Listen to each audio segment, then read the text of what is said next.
Changing forests.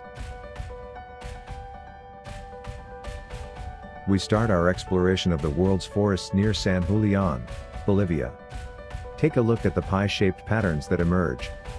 Piece by piece, the Amazon rainforest is being converted into villages and farms.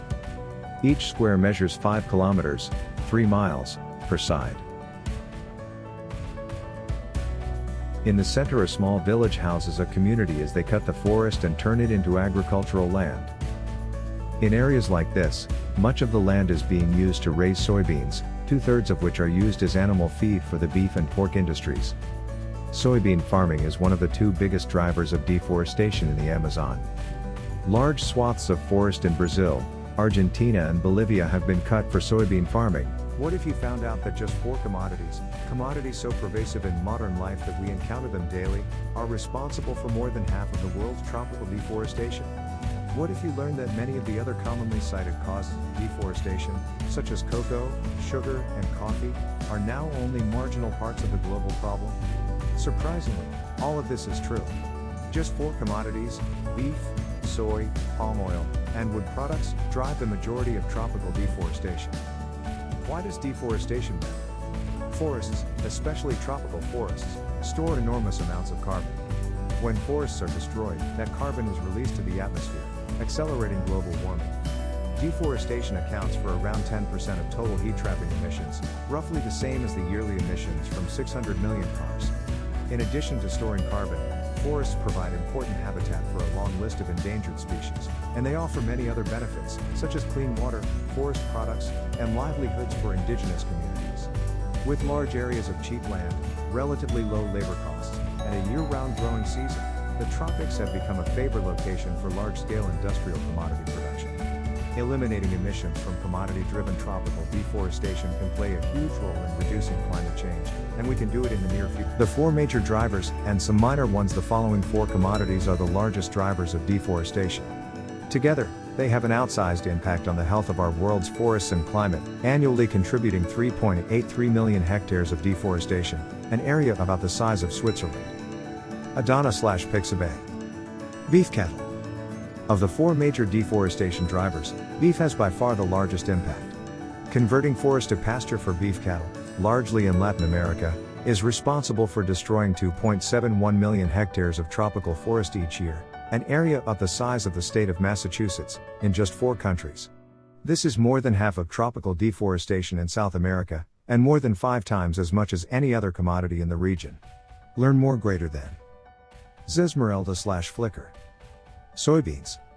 Growing global demand for meat and dairy products has contributed to the doubling of soybean production in the last 20 years. Soy is primarily used to feed pork, poultry, and dairy cows, though significant amounts are also used to produce vegetable oil and biodiesel. Large soybean fields in the tropics, particularly in Latin America, are often planted on newly deforested land, or they may expand onto former pasture land, pushing cattle to the forest frontier. Every year around 480,000 hectares is deforested for soy in major soy-producing tropical countries. Learn more greater than. Rhett Butler/Manga Bay. Palm oil. Palm oil is used in countless processed foods and personal care products, as well as biofuels and vegetable oil.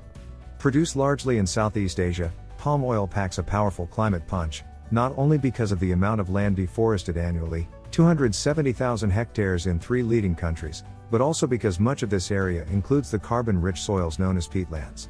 Peatlands contain up to 28 times as much carbon as the forests above them, carbon that's released to the atmosphere when peatlands are drained for oil palm plantations.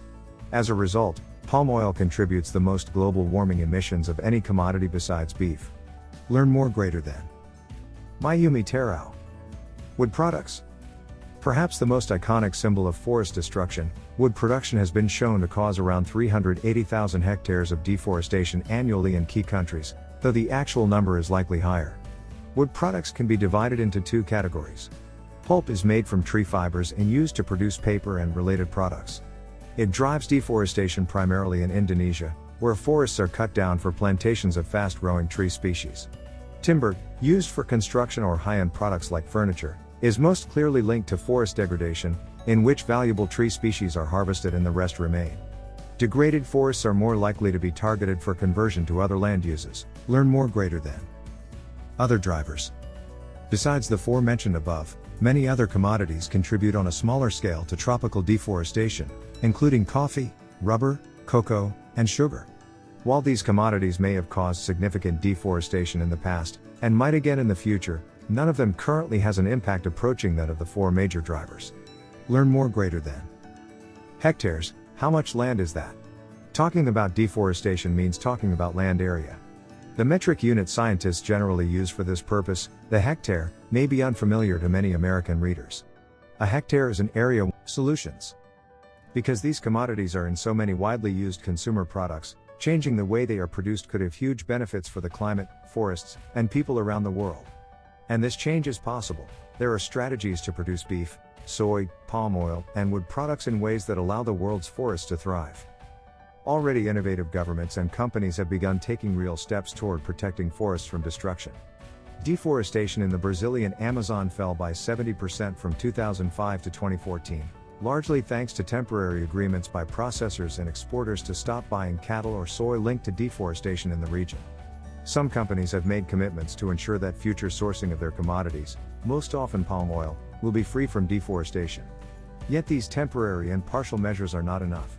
As deforestation in the Brazilian Amazon has decreased, we must stem the tide of deforestation in other ecosystems and other countries. Major companies that operate in forested regions, or source products from them, must commit to ending deforestation for all their operations. When companies make these commitments, and follow through on them, they finally begin to show that destroying forests, reducing habitat, and contributing to global warming can no longer be business as usual.